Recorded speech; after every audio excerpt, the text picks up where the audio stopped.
여러분들이 점점 느끼실 거예요. 이거 좀 법인세 몇 번 하다 보면 이게 법인세에 많이 익숙해지거든요. 실제로 아니에요. 많이 익숙해져요. 여러분들. 실제로 이제 쉬운 거 빼고 쉬운 거는 대략 몇번 연습하면 푸실 거예요. 실제로. 그렇죠. 그런데 이제 나중에 가면 이제 소득세, 법인세 아닌 거에서 문제가 되니까 제가 계속 말씀드리지만 이제 법인세는 나중 가면은 거의 이제 내가 20% 정도만 하셔야 돼요. 나머지는 다른 동네 홈스시에 쌤을 하죠. 자, 일단 여기 보시면 접대비 조정 명세서, 첫 번째가 접대비 조정 명세서죠. 자, 일단 보니까 우리가 수익 금액 입력해야 되잖아요, 여러분들. 수익 금액을 입력할 때 여기 부산물 매각 계획은 우리가 매출액에 포함시키죠, 회계에서도. 그래서 여기 있는 34억 9천만 원이 우리가 회계상 매출인 건 맞는 거예요. 이 중에서 여기 있죠, 특수관계자에 대한 매출액이 2억 원이 포함되어 있다라고 했으니까 우리는 적대비 조정 명세서 누르면 무조건 얘부터 먼저 하죠, 여러분들. 일단 무조건 불러오기예요, 무조건. 그렇죠? 불러오기 하면 컴퓨터가 아마 이거 불러오잖아요, 여러분들. 그죠? 근데 여기에서 우리가 특수관계인 매출을 여기다 집어넣으셔야 되는 거죠. 별도로 이 작업은 너무 쉬워요, 맞죠? 자, 그리고 이제 확인을 좀 해봐야 되는데, 확인을 좀 해봐야 되는데, 여기 자료 2번을 좀 보면, 자, 손익계산서상 접대비 판이니까 회사가 장부에 800건대 접대비도 잡았다는 얘기죠. 네, 여기에서 대표이사 개인경비인데 이걸 법인 신용카드로 사용하고 접대비로 처리했으면 이건 개인이 내야 될 걸 회사가 대신 내고 접대한 걸 접대비로 보지 않죠, 여러분들. 그렇죠? 그리고 우리가 송금불산입 상여로 때리면 되겠네요, 여러분들. 그렇죠? 우리가 요거에 대해서는 어디에다 입력을 했었었냐면 여기 6번에 입력을 하시는 거죠, 6번에. 그렇죠? 접대비 중 사적 사용 경비라든지 아니면 증빙이 아예 없는 접대비 여기다 입력하시는 거잖아요. 맞죠? 그러니까 500만 원 입력을 하시고, 맞죠? 이건 선행이 되셔야 되니까 바로 얘는 조정 등록 누르셔가지고 그렇죠. 그럼 제가 한번 조정 등록 이거 직접 입력으로 안 되게 하는 거 설명드렸었죠. 이렇게 씹어서 하면 안 되는 줄 알고. 그래서 개인적 경비 500만 원 상여 이렇게 잡아주시면 되겠네요. 이렇게 하시면. 자, 그 다음에 법인 신용카드 사용분 전에 3만 원 초과분 몰고 문제 없습니다. 하지 없고 괜찮다. 하지 없고요. 그 다음에 여기 간이용 수중 수취분이라고 되어 있어요. 간이용 수중 수취분인데 경조사가 아닌 일반 접대비니까 3만 원 얘기하는 거죠. 얘가 총 465만 원이 있는데 이 중에서 건당 3만 원 초과분 400만 원에 대해서 우리가 간이용 수준 받으면 안 되잖아요. 맞죠? 그럼 얘는 송금불산이 기타 사유출이 되겠죠, 여러분들. 그리고 3만 원 초과분에 대해서는 우리가 간이용 수준 받았으니까 무슨 말인지 되셨어요? 그래서 여기에 그 컴퓨터가 잡아놓은 거예요. 여기 있죠, 여기. 그러니까 접대비 중 기준금액 초과. 그죠? 기준금액 초과액이 얼마냐면 얘가 400만 원이잖아요. 신용카드 미사용하기. 맞죠? 이건 기타 사유출 하시면 되겠죠, 여러분들이. 보시자마자 여기 기타 사유출 신용카드 등 미사용에 잡아주시면 돼요. 뭐 계정가액은 너무 신경 쓰지 마시고 400만 원 기타 사유출 중요한 거죠. 자, 그 다음에 여기 3만 원 이하분이 65만 원인 건 우리가 괜찮죠? 문제 없어요. 적격증명서를 사용하지 않아도. 맞죠? 근데 조심하시게 이건 채점 대상이다라고 말씀드렸을 거예요. 뭐가 채점 대상이냐? 여기 5,655만 원에서 이미 500만 원이 선순위로 부인되는 거잖아요, 여러분들. 맞죠? 그럼 우리가 5,155만 원이 이제 뭐를 따지는 거냐면 기타 세율출 우리가 이제 1순위, 2순위, 3순위, 4순위 이렇게 부인을 시키는 거죠, 여러분들. 맞죠? 물론 이 1번부터 4번까지 전부 다 한 방에 기타 세율출이에요. 그렇죠? 우리가 적격증명서를 안 받은 것 중에서 그걸 구분하는 것도 단지. 근데 주의하실 건 뭐냐? 일단 얘가 5,155만 원으로 바뀌어야 돼요. 이거는 여러분들이 내버려 두시면 안 됩니다. 말씀드렸죠 여러분들. 이걸 내버려 두시면 안 돼. 이미 여기에서 탈락이 이게 여기로 들어와야 되는 거예요. 되셨죠? 이거는 좀 여러분 다 하셔야 돼요. 이거는 되시겠어요? 요렇게 하시고 그 다음에 얘가 왜 5,095만 원이냐? 아까 여기잖아요, 여러분들. 건당 3만 원 이하분이 65만 원 있죠, 여러분들. 그죠? 그러면 어떻게 돼요? 여기 5,155만 원이 여기로 들어오긴 하지만 여기는 접대비 중 기준금액 초과액하는 총 초과액이에요. 그럼 여기 다시 3만 원 이하분인 65만 원 잘 빼야죠. 무슨 말인지 이거 당연하죠. 3만 원 여기 초과분을 넣는 건데 맞죠? 이하분을 발라내셔야지 다시 맞죠? 여기는 3만 원 총 초과금액이니까 조선말이 이해되시겠어요? 이렇게 하셔야죠. 이거 중요해요.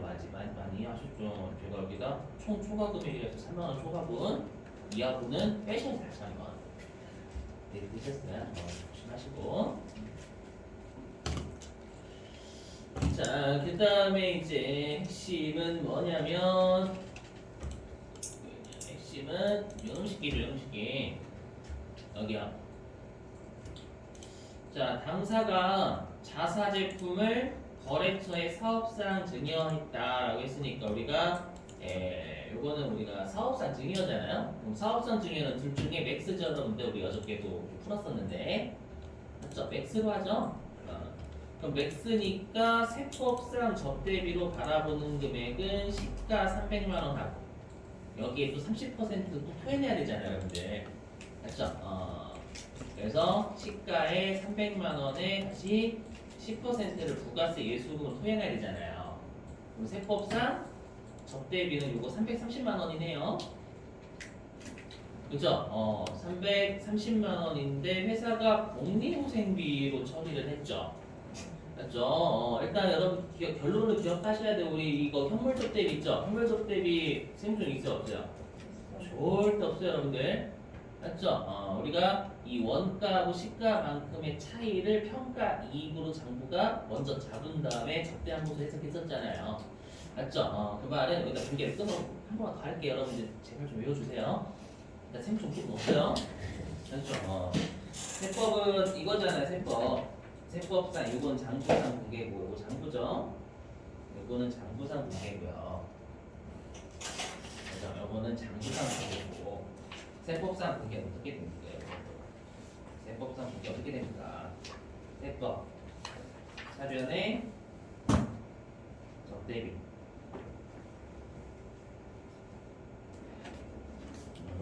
얼마냐면 얘가 330만 원이죠. 되셔요? 이렇게. 근데 세법은 똑같이 우리가 날릴 때는 회계상 제품은 원가 날리잖아요. 맞죠? 원가 200만 원. 근데 비용이 300만 원이 되려면 해당 재고자산 제품을 100만 원만큼 평가에 잡고 그다음 적재한 거예요. 맞죠? 여기에 실현을 먼저 시키고 요 두 개의 차이 있죠? 요 두 개의 차이만큼, 요 두 개의 차이만큼 우리가 실현을 시킨 거예요, 여러분들. 평가이익이 100만 원. 그죠? 100만 원이고 여기에다가 우리가 예수금 부회라고 좀 할게요. 부가세 예수금 얼마냐면 30만 원 있죠? 시가의 10%에 30만 원. 세법은 두 개가 이거예요. 그러면 우리가 이익엔 차이 없죠. 장부도 복리후생비 처리했으니까 이익이 230만 원 주는 거고. 세법은 적대비 330만 원 늘지만 그만큼 수익도 100만 원만큼 느니까 세법도 이익이 230만 원 줄어야 똑같아요. 맞죠? 그래서 이익의 차이가 분세무정 안 하잖아요. 맞죠? 대신에 중요한 건 뭐냐면 장부는 이 적대비로 처리를 복리후생비 처리했으니까 장부는 적대비로 처리를 안 한 거잖아요, 여러분들. 맞죠? 적대비 처리 안 했지만 우리가 세법상 한도하고 비교해서 항상 세법에서 바라보는 금액하고 비교하는 거죠. 맞죠? 그러면 330만 원만큼 차이가 나죠. 그럼 지금 하는 게. 그래서 그냥 현물 적대 무조건 안 하시는 거 세무죠. 네, 그 대신에 우리가 이렇게 했었죠. 회사가 접대비, 세법상 접대비에 해당하는데 장부가 다른 계정 과목으로 처리하는 건 이렇게 한다 했죠. 장부가 처리한 계정 과목 중 세법상 접대비에 해당하는 게 5번에 넣는 거잖아요. 맞죠? 그래서 이게 공리후생비 검색하셔서 330만 원 집어넣으셔야지. 그죠? 이것도 우리 항상 늘상 했었죠, 여러분들. 조심하시고. 자, 그리고 문화접대비가 언급이 없으니까 네, 끝났죠, 여러분들. 그래서 조정 등록 누르셔가지고 이거 믿으시면 되겠죠? 접대비 한도 초과액 452만 원. 그죠? 여기 믿음의 영역이에요, 믿음의 영역. 요게 요 기타 사유 출이죠, 여러분들. 넘어갈게요. 자, 됐고요.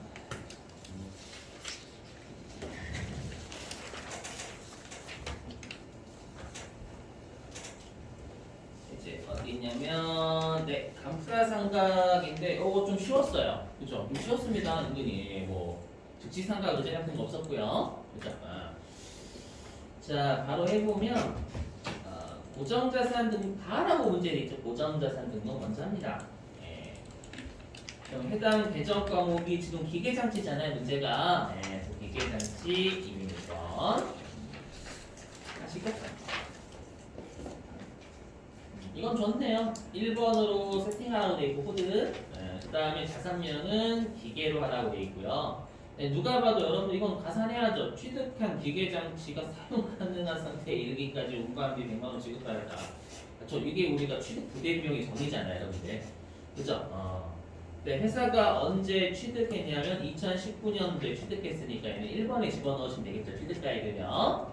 근데 4천만 원이 취득 부대 비용 제외됐다라고 해서 이거 제외하면 안 되잖아요. 맞죠? 그래서 4천 100만 원으로 바꾸셔야 되겠죠, 여러분들이 취득가액을. 맞죠? 회계도 여러분 취득 부대 비용은 취득가액 더해요. 그다음에 전기 말 감가상각 무게 종부에 1,200만 원이라고. 그다음에 기준 내용 연수 5년 접고 정비 부분, 제조부, 상각 방법은 정률법이라고 돼 있네요. 그렇죠? 문제가 좀 쉬웠어요. 그리고 여기 있는 건 뭐예요? 전기의 감가상각비 한도 초과가 나왔다는 얘기죠, 여러분들. 맞죠?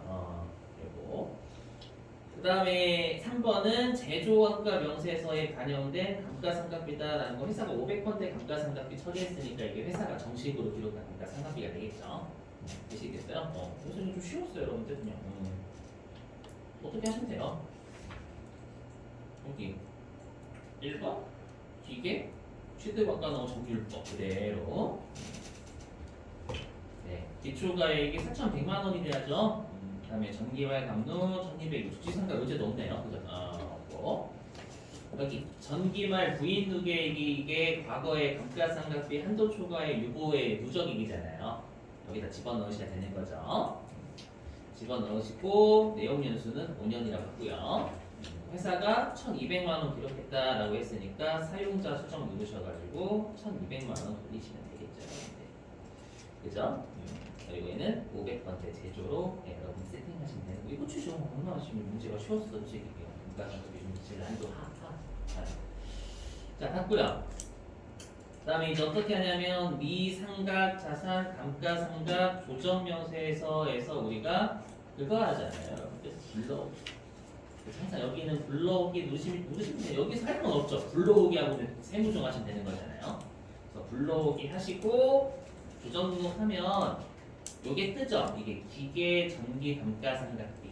예, 이 말은 누가 봐도 올해 연도에 한도 추가가 떠요. 한도 미달이 있다. 한도 미달. 그러니까 추인하는 거죠, 여러분들. 누가 봐도 추인하라는 거니까 여기에서 여러분들 그냥 요거 이죠 우리가 송금 산입에 넣고 금액 넣고 금액 잘하시고 유보 감소 올리면 되잖아요. 여기는 적당하게 치시면 되는 겁니다. 우리가 여기는 퇴적 대상 아니니까 여러분 항상 과목은 너무 신경 쓰시는 거 아니에요? 되셨어요? 자, 됐고 그 다음에 나가서 어떻게 하면 돼요? 감가상각비 조정명세에서 합계표 들어가셔서 얘도 똑같이 어떻게 하시면 되냐면 그냥 불러오기 하시는 거죠. 맞죠? 불러오기 하시고 뭐예요? 나가고 끝 저장. 맞죠? 그래서 솔직히 2번은 쉬웠어요. 감가상각비가 여태까지 본 거에 비하면 난이도가 합니다. 자, 그 다음에 이제 3번입니다. 3번. 3번. 자, 가지급금 등 인정이자 조정명세서라고 돼 있네요. 그럼 우리가 가지급금 인정이자 조정명세서의 핵심은 가지급금을 안 보는 거 넣으시면 안 되고, 맞죠? 그 다음에 우리가 가중평균 차입이자 할 때는 특수관계자로부터의 차입금 넣으시면 안 되고, 맞죠? 자, 하나씩 해보니까 여기 1번에 있는 자료는 가중평균 구하는 거죠, 여러분들. 근데 보니까 여기 동호물산은 당사와 특수관계에 있는 회사다라고 했으니까 얘는 지우셔야 돼, 불러오셔가지고. 지우고 나머지 새마을은행, 시민은행 이 두 개만 우리가 가중평균 차익 이자율 구할 때 쓸 수 있겠네요. 되시겠어요? 자, 됐고. 그 다음에 가지급금 내역에 별도로 언급 없으면 가지급금이란 얘기예요, 여러분들. 그래서 대표이사가 있고 사내이사가 있고. 근데 여기 이자를 받았네요. 맞죠? 받았으니까 우리가 세법상 가지급금 인정이자 구하고 수령이자 비교해가지고 차이나는 금액을 우리가 입금산이 우리가 사유출 중에서 상의하시면 되겠죠. 그렇죠?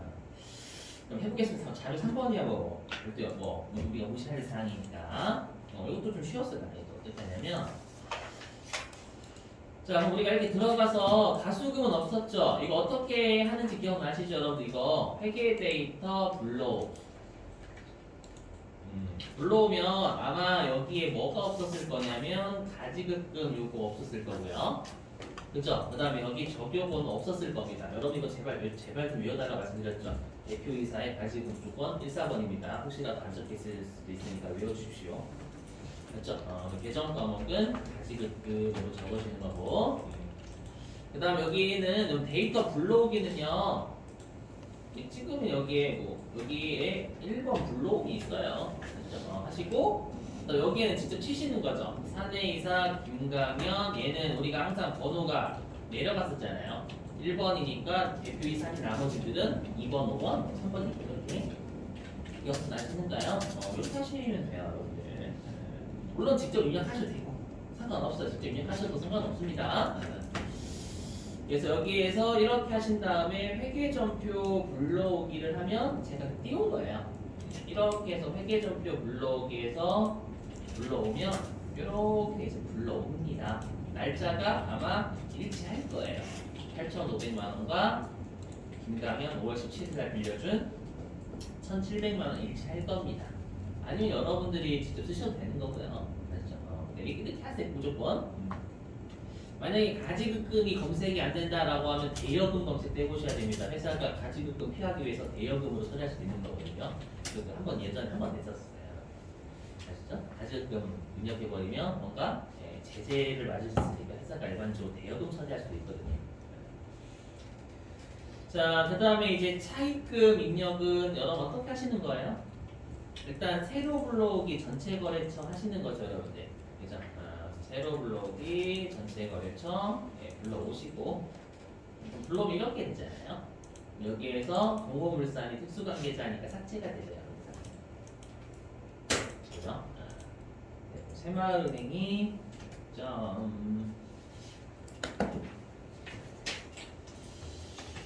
9%네. 6.9%고 시민은행이 이자율이 2.1%. 그죠? 이거는 뭐 어렵지 않으시죠? 특수관계자 이런 것만 삭제하면 되는 거니까. 하시고 우리 을지는 세법상 가지급 구하는 건데 우리가 세법상 가지급 자체를 다 세무조하는 게 아니잖아요. 맞죠? 을지는 보지 마세요, 여러분들. 인정이자 조정 갑지로 가셔가지고 가수금 없었잖아요, 여러분들.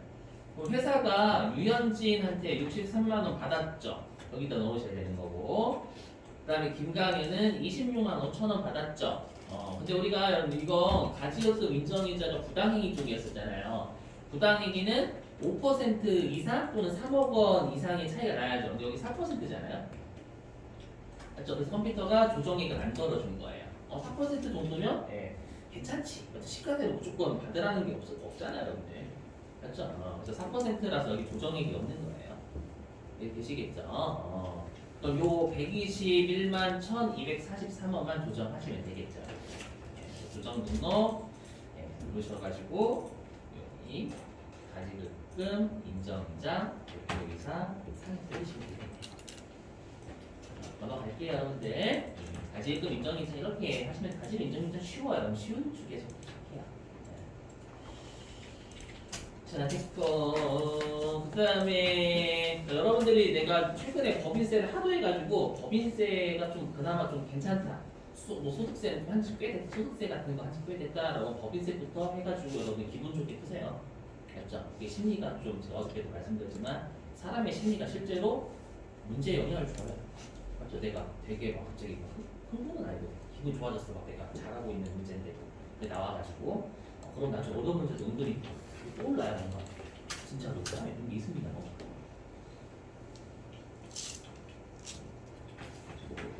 그거 같은데 그 약하는 사람 어디 갔어? 약하야 되겠어. 자, 그 다음에 4번인데 얘가 좀 어려웠어요. 왜 어려웠냐면 우리가 이 퇴직연금 부담금 조정명세서가 연충이잖아요. 연충에서 뭐가 나오면 어려워요? 퇴충 나오면 어려워요. 근데 기억나시죠? 연충에서 퇴충 나오면 항상 우리가 추계획 중에서 퇴충이 먼저 먹고 들어가요. 그죠? 근데 여기에 짜증나게 퇴충이 있어요. 그죠? 오늘 보시는 순간 이거 그지 같은 분들이 생각을 하셔야 돼요. 나중에 보시는 거죠, 이런 문제. 그죠? 물론 내가 이게 연습이 돼 있으시다면 이렇게 보시는 거고. 해보면 일단은 자료 1번은 그냥 추계획 준 거죠, 여러분들. 추계획 준 거니까 얘는 그냥 여기서 추계획 입력하는 얘잖아. 2억 8천. 맞죠? 여기서 입력하시면 되는 거고. 뭐 어렵지 않으실 거예요. 자, 그 다음에 이제 여기 나왔네. 우리가 퇴직급여 충당금 내역이 나왔네요. 보니까 기초의 퇴직급여 충당금은 이건 장부예요, 세법이에요. 장부죠, 장부. 그죠? 장부고. 자, 그 다음에 전기말이 얘도 기초죠. 기초의 퇴직급여 충당금을 부인했다라고 돼 있잖아요. 우리가 이게 무슨 말이에요? 세법에서 부인한 거죠. 세법에서 부채를 부인한 거예요. 그럼 세법이 부채가 많은 거예요, 적은 거예요, 기초에? 여러분들 부채를 부인했다라는 건 장부에서 적은 부채, 그러니까 세법에서 400만 원 인정하지 않았다는 뜻이잖아요, 부인. 맞죠? 그럼 이게 우리가 퇴충에 부채가 세법이 적은 거죠. 부채가 적으면 뭐라고 불러요?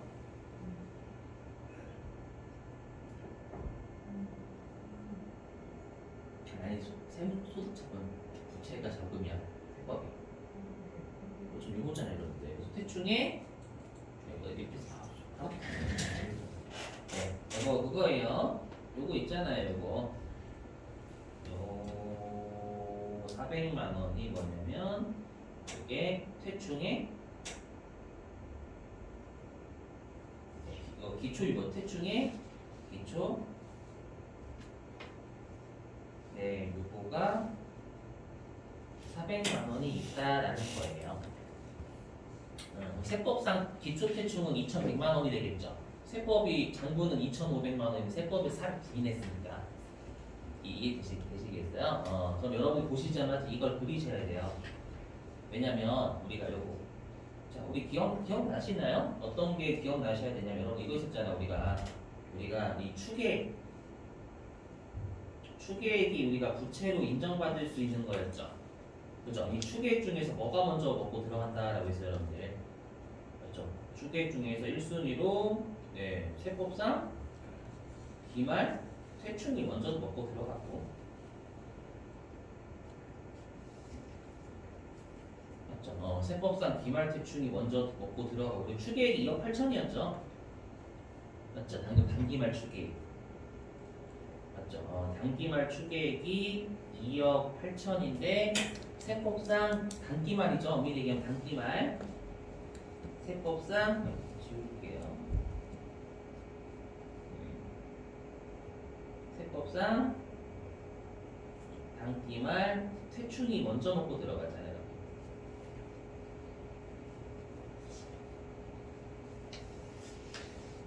맞죠? 얘가 먼저 먼저 먹고 들어가잖아요, 여러분들. 그죠? 이게 먼저 먹고 들어가고 이 순위가 나머지가 이제 세법상 단기말 연충으로 인정받을 수 있는 거죠. 키 맞죠, 여러분? 이렇게. 그죠? 근데 우리가 세법상 자산부채는 어떻게 구했어요? 장부상 자산부채에다가 유보나 마이너스 유보를 반영해서 세법상 자산부채 구했잖아요. 그럼 우리가 항상 자산은 누적이고 시점이 일치해야 된다고 기억나시죠? 네, 그럼 해보면 장부상, 세법상 우리가 단기말 대충 어떻게 구하냐? 장부 시점 일치해야 되니까 장부도 단기말 대충.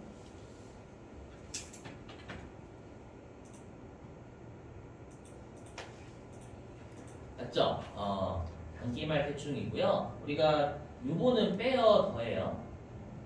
빼야죠. 왜냐하면 우리가 자산의 유보는 세법이 많은 거지만, 맞죠? 부채 유보는 세법이 적은 거니까 빼야지. 적다라는 게 빼내야 된다는 얘기잖아요. 그래서 어떻게 해야 되냐? 빼기 기말, 단기말이죠. 시점 일치해야 돼. 단기말 세충의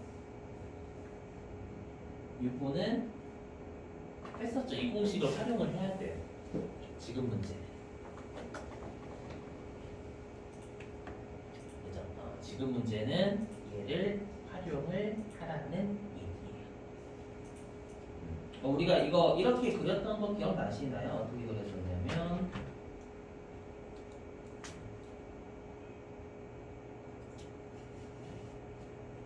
이렇게 그렸죠. 여러분들.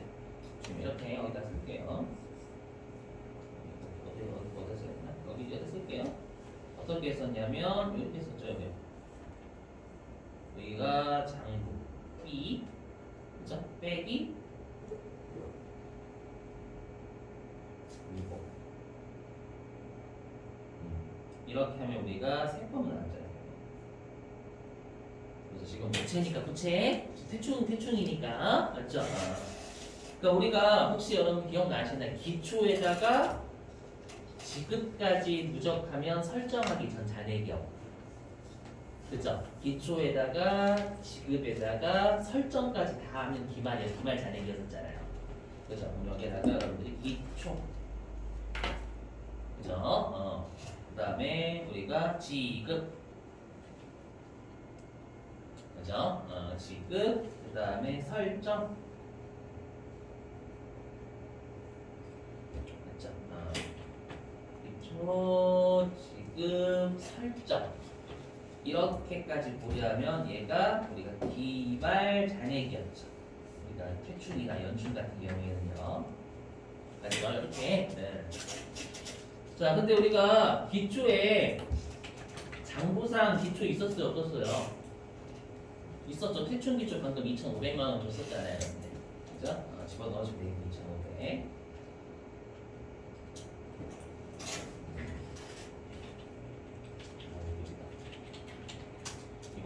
또 좀 빠르게 하려면 램을 갈아야 되나요, 여러분들? 램? 뭘 갖고 혹시 컴퓨터에 대해서 맞히는 거예요? 다 비슷하군요.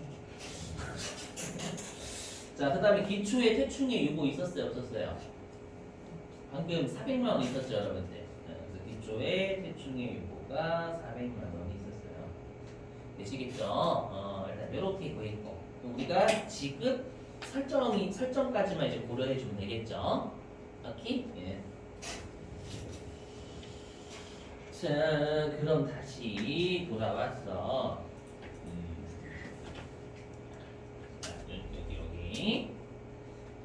여기 보이시죠, 여러분들? 단기 퇴직 현황. 요게 핵심이었어요. 여기 근로구하는 거. 단기 퇴직 현황이 보니까 2021년 퇴직금 지급액이 총 1,600만 원이었대요. 회사는 퇴충이 기초에 이게 회사가 기초에 퇴충이 2,500만 원이나 있잖아요. 2,500만 원 있으니까 전부 다 퇴충하고 상계를 한 거예요. 되셨죠? 근데 이 뜻이잖아요. 이 퇴직금 1,600만 원 중에서 예금에서 나간 게 300만 원이 있다 그 뜻이죠. 퇴직연금 수령액이 우리가 예금에서 나가는 거잖아요. 무슨 말인지 이해되시겠어요?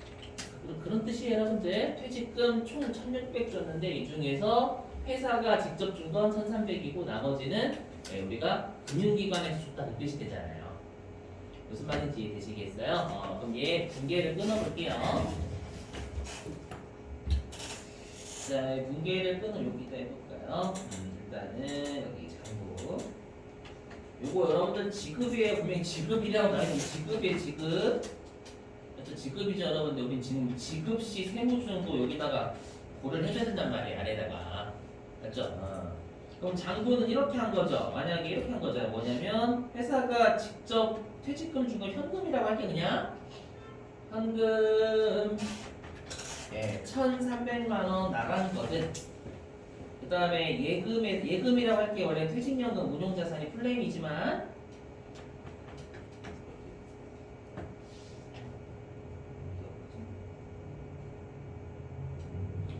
예금에서 나간 300만 원. 맞죠? 이걸 전부 다 세법은 장부는 뭐로 한 거예요? 퇴충.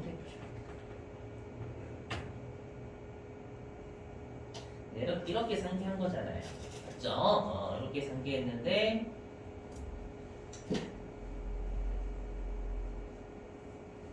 세법은 현금에서 나간 건 세법도 퇴충하고 까는 거 맞죠? 1,300만 원. 세법도 퇴충이 아까 2,100만 원이 있어요, 이주에. 그렇죠? 그래서 퇴충하고 까는 건 맞지만 나머지 예금에서 나온 건 여러분들 문제 읽어보셨으면 연충이 기초에 2억 있었을 거예요. 2억. 맞죠? 연충이 2억 있었을 겁니다. 문제 읽어보셨으면.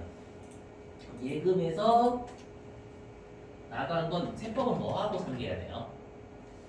연충하고 상기해야죠. 연충하고.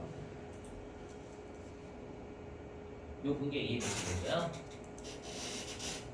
오케이.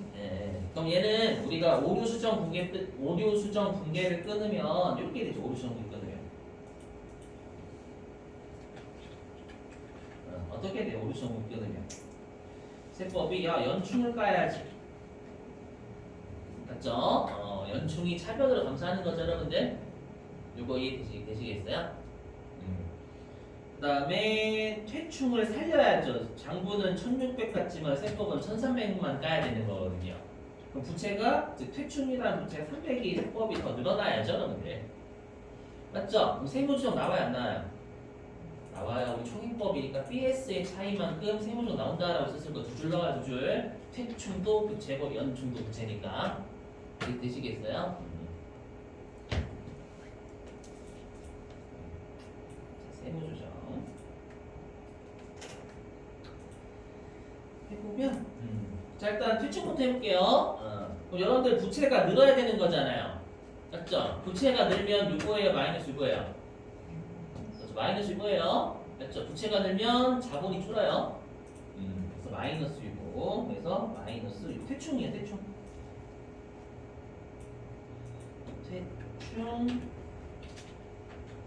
300만 원 마이너스 이렇게 되는 거죠. 그 다음에 우리가 연충은 세법이 더 감소해야 되는 거잖아요. 부채가 감소하면 자본이 많죠. 세법이 자본이 늘어야 되니까 이때 이거죠. 그렇죠. 이것도 앞에는 가산조정, 차감조정 하시면 쉽잖아요. 우리 가산조정, 차감조정 세법은 뭐 그지 신경 안 쓰는 거니까 마이너스 보면 차감조정 맞죠? 플러스 보면 가산조정 쓰시면 되죠, 여러분들. 되셨어요? 근데 중요한 게 뭐냐, 이것도 추인이에요. 왜 추인이에요, 여러분들?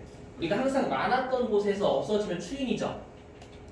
그죠? 우리가 퇴충은 기초에 장부가 많았어요, 세법이 많았어요, 기초에.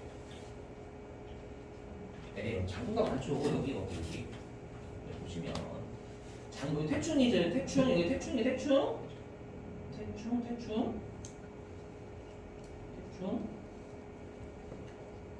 얘도 퇴충.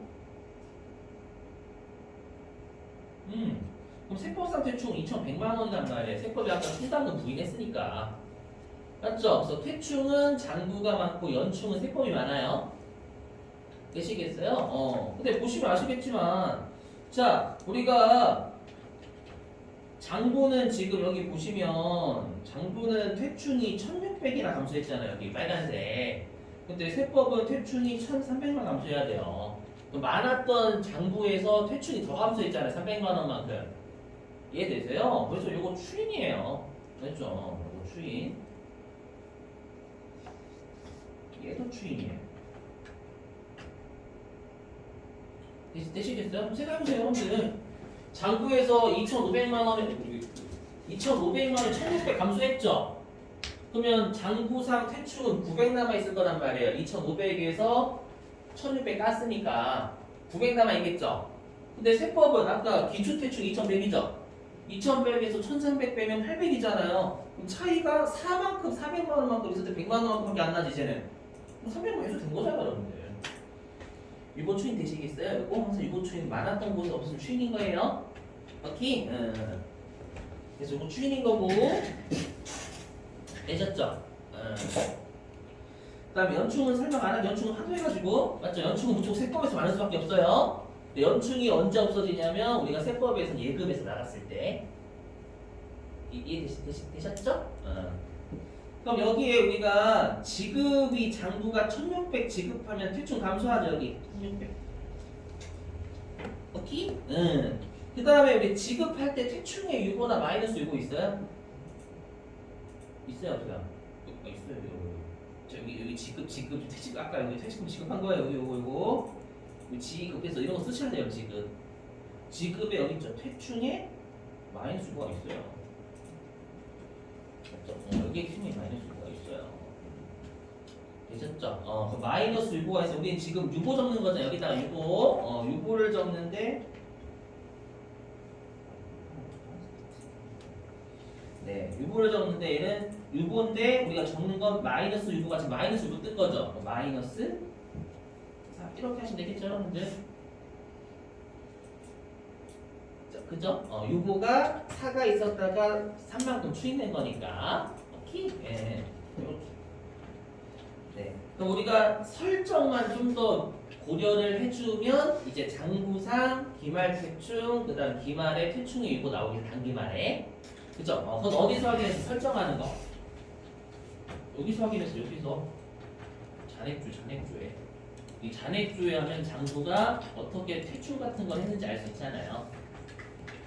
그죠? 그래서 잔액조회를 누르셔서 퇴충이 295거든요. 여기 보시면 똑같죠? 근데 여기 단기 증가가 뭐예요? 회사가 설정한 거죠. 설정한 게 없죠. 없어요. 없다라는 건 다시 여기로 와서 장부는 설정을 0한 겁니다. 0 안 했다고 0이라고 할게요. 그리고 우리가 퇴충의 설정은 결산 조정 사항이죠. 추정되는 부채를 미리 비용하는 거잖아요. 연충은 추정되는 게 아니라 예금 잔고만큼 있는 거니까 얘는 확실한 부채죠. 그죠?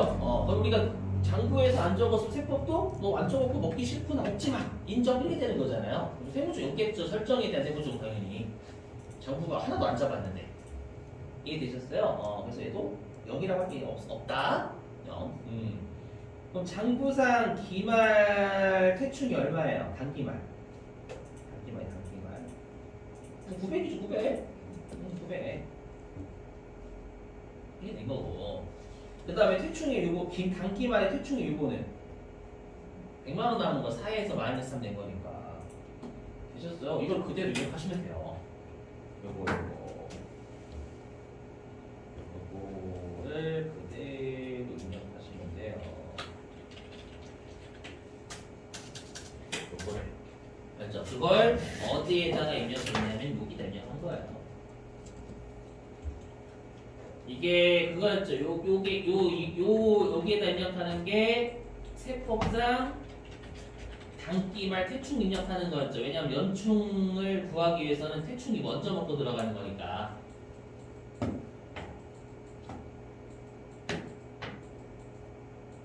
그죠? 그래서 여기 장부상 퇴충 단기말에 기말자리 가격 900 구했잖아요. 되셨어요?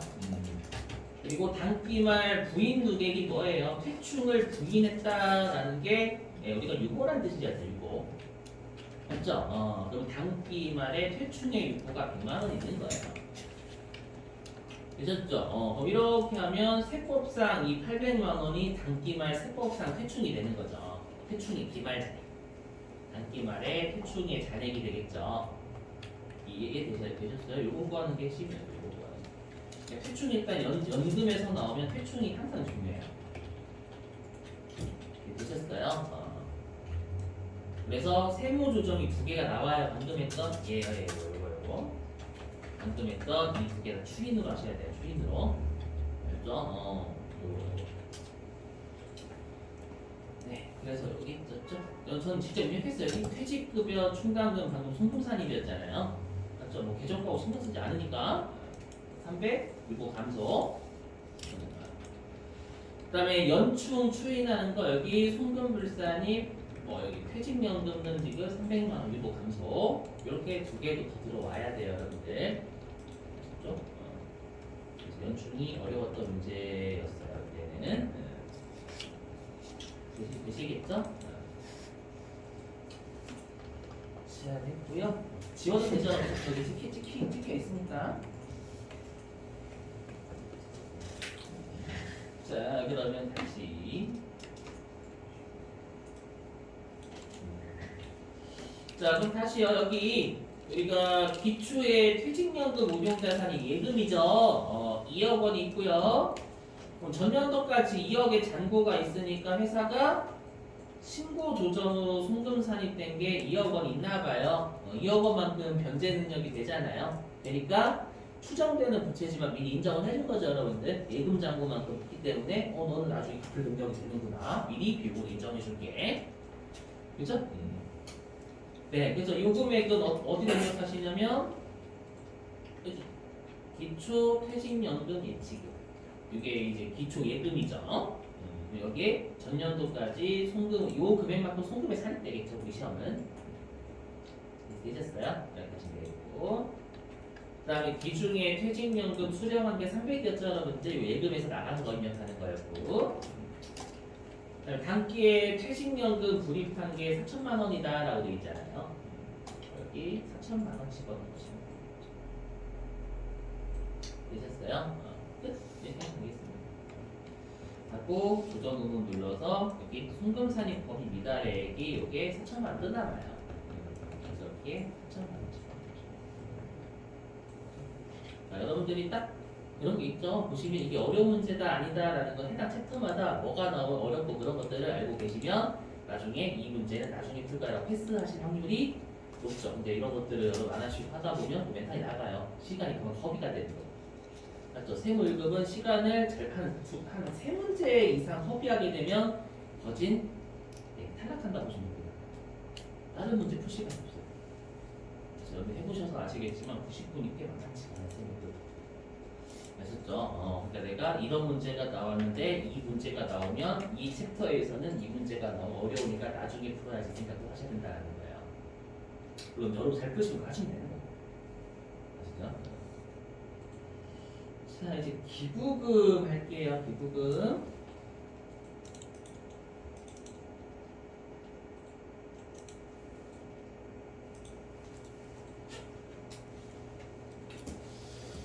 자, 기부금은 보니까 2월 20일 이거 기부금은 좀 불러주면서 하시는 거죠, 그냥. 보고 그다음 기부금이 5천만 원 이건 여러분들 지방자치단체 기부하는 거니까 우리가 국가가 할 일 대신하거나 국가한테 기부가 법정이잖아요. 그래서 얘는 법정. 그다음에 이재민 고금도 법정이죠. 얘 법정. 그다음에 사립학교의 장학금도 법정이었죠, 여러분들. 다 법정이네. 그다음에 정당에 기부한 건 소득세는 법정이지만 법인세는 삼성전자가 기부하면 난리 나기 때문에 정당에. 그렇죠? 이건 비정기부금은 비정기부금. 그렇죠? 그래서 어떻게 하셔야 되냐면 요거죠, 여러분들. 요거 의료용품 기부금 맨 위에 걸로 바꾸시고 이재민 보호금도 위에 걸로 바꾸시고 그다음에 장학금도 다 바꿔야죠. 위에 거 바꾸시고 정치자금 기부금은 우리가 그 밖의 기부금. 그렇죠? 얘는 보시자마자 세부조 하나 가시면 되겠죠. 기타 사유치 우리가 그쪽 비정기부 기타 사유치였잖아요. 조정 등록에 기타 기부금 300만 원 기타 사유치를 잡아주시면 되겠습니다. 넘어가겠습니다. 자, 요렇게 하고요. 그 다음에 보니까 이게 법정 기부금 한도 초과액이 1,000만 원 있었나봐요. 요거 바로 한도가 올해 1,000만 원까지 넉넉하면 바로 송금 추인할 수 있겠죠, 여러분들. 보시고, 그 다음 결산서상 당기순이익 우리 수정해서 여러분 적어주면 되는 거고, 그 다음에 기부금에 대한 세무 조정 전 입금 산입 및 송금 불산입이 3,000이었는데 이거 입력하시면 안 되죠. 왜냐면 우리가 송금 불산 기타 사유치 300 해야 되잖아요. 그러면 300만 원까지 항상 기부금 자체에 대한 세무조정 꼭 고려한 다음에 그게 정확한 세법화 소득이다 라고 해서 입금 산입 이쪽에는 3,300 넣으셔야지 3,000만 원 넣으시면 직됩니다, 여러분들. 그 너무 강조드려요. 기부금에서 이건 무조건 돼요. 거의 됩니다. 됐죠? 기부금 자체에 대한 세무조정 다 해야 된다라고 했었죠, 여러분들. 네, 됐고 그 다음에 2월 된 결손금은 2018년도 분이니까 괜찮네요, 여러분들. 그죠? 네, 그래서 여기 3억 원 3,300이 3,000만 원 아니라 기부금도 자체에 대한 것도 들어와야 되니까. 송금산이 되셨죠? 이렇게 하시고 그 다음에 기부금 조정.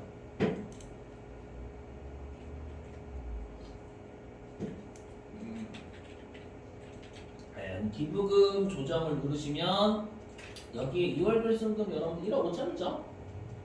맞죠? 아까 1억 5천 들어오면 되겠고요. 그 다음에 쭉 내려가서 기부금 2월액 명세가 여기 기부금 한도 초과 여러분 송금산이 그쪽 하는 거잖아요.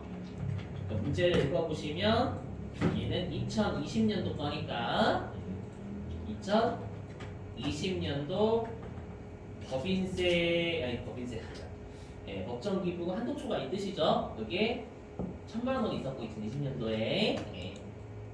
그리고 얘가 한도가 넉넉한지 보셔야 되겠죠. 여러분 다 추인할 수는 없으니까 무조건 예. 그래서 어딨냐 여기 있네 여러분들 한도액 맞죠? 한도액이 무지막지하게 커요. 그러니까 1,000만 원 다 추인할 수 있겠죠, 여러분들. 그죠? 그래서 여기에 해당 연도 송금 추인액에 1,000만 원 집어넣어 주시면 되세요. 1,000만 원 다 추인할 수 있는 거죠, 바로. 되시겠어요?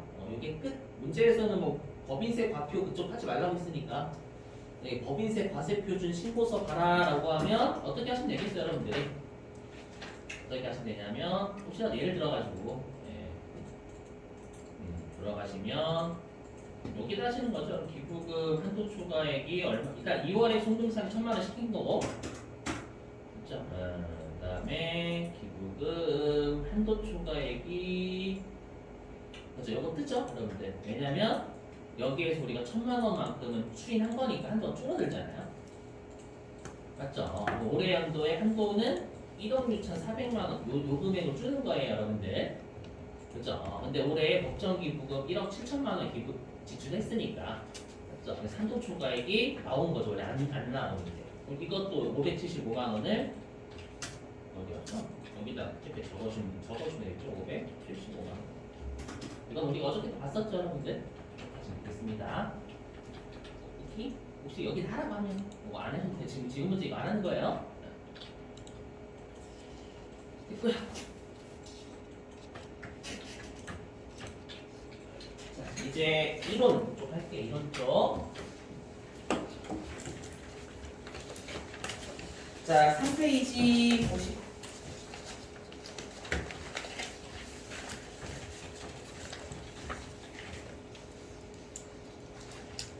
자, 여러분들이 진짜 세법은 연결 다 시키셔야 돼요. 예를 들면 법인세 우리 간주입금 나오면 우리 소득세 간주인데 자, 요즘에 부가가치 상면들이 같이 엮여져야 돼요. 그게 머리가 빠개지긴 하는데 기억이 오래 하는 게 최고예요. 의심하시면 실제 그렇게 공부하라고 강조하는 선생님들이 아시죠? 왜냐면 하나씩 공부하면 마음은 편한데 나중에 헷갈려요. 세 개를 비교해서 공부하면 분명히 좋아요. 제가 그렇게 공부했거든요. 좀 너무 그렇게 공부했지 못할 건데. 자, 11번 볼게요. 자, 11번 재고자산에 대한 평가죠. 1번 맞아요? 맞죠? 우리 이전 3개월이죠? 맞죠? 최초 신고는 이후 3개월이고 종률로부터 맞죠? 변경은 이전 3개월 맞는 표현. 자, 그 다음에 동그라미 2번. 자, 신설하는 영리법인은 우리가 설립일이 속하는 사업연도의 말일까지 재고자산의 평가 방법 신고서를 제출해야 된다. 맞아, 틀려요? 틀리죠, 여러분들. 이거 우리가 사업연도의 말일까지가 아니잖아요. 맞죠? 언제까지 과표 신고 기한까지죠. 그럼 3월 다음 연도 3월 말까지 이게 3월 말까지. 그래서 2번이 답. 네, 3번. 의무 변경하면 의무 변경이 장부상 평가 방법과 세법상 평가 방법이 다른 걸 의무 변경이라고 하잖아요. 그죠? 그럼 만약에 의무 변경하게 되면은 당초 신고 방법에 의한 평가 금액과 무신고 시의 평가 방법 이게 여러분 뭐예요? 선입이죠, 선입. 둘 중에 큰 것으로 세법을 평가하죠. 그죠? 맞는 표현이고. 동그라미 3번은 영업장별 자산의 종류별 상품군 이렇게 나눴었잖아요, 여러분들. 그래서 상품 제품군, 뭐 반제품, 제공품군 이렇게 맞죠? 그래서 2번이 다. 2번은 11번 틀리시면 안 돼요. 이거는 우리 2번 알고 계시면 알겠는 문제고. 자, 그다음에 12번. 자, 법인세법상 결손금 공제 한도에 대한 것 틀린 거. 일단 답은 3번입니다. 제가 비과세하고 소득공제가 2월 된다라고 제가 한 적이 없을 거예요. 기억나죠? 우리가 2월 10년간 2월 된 거 세액공제밖에 없어요. 알죠? 우리가 비과세 이런 것들이 2월 공제 안 됩니다. 소득공제 2월 안 된다면서 우리 비과세, 소득공제, 세액감면 2월 안 된다고. 맞죠? 그다음에 동그라미 1번은 우리가 그거 맞죠? 이비소. 맞죠? 이건 좀 기억해 주시면 가끔씩 우리가 그 각사소득에서 이비소 까면 과세 표준 나오잖아요. 맞죠? 이걸 갑자기 순서는 이비소를 반대로 물어봐요. 그래서 우리 2월 결손금 비과세 소득공제 이렇게 하는 거 맞죠? 그렇지? 비과세 소득 2월 결손금 소득공제 순서대로 차감한다. 이렇게 장난칠 수 있거든요. 그렇죠? 그래서 비소 요즘 우리는 이비소를 좋아하는 이비소. 자녀 이름이 이비소다. 죄송해요. 동그라미 2번 맞죠? 소득공제 중소기업만. 동그라미 4번은 임으로 선택을 하지 못하죠, 여러분들. 맞죠? 그래서 우리가 항상 처음 발생한 연도에 2월 결손부터 까잖아요, 여러분들. 맞죠? 강제사항이에요, 강제사항. 임무 선택사항 아닙니다. 그 다음에 60% 한도고 중소기업은 100% 한도죠, 여러분들. 그죠? 자, 됐습니다. 쉴까요, 여러분들? 쉬셨다가 어떡하지? 답을 못 맞춘 것 같은데? 그래도 해야죠, 뭐.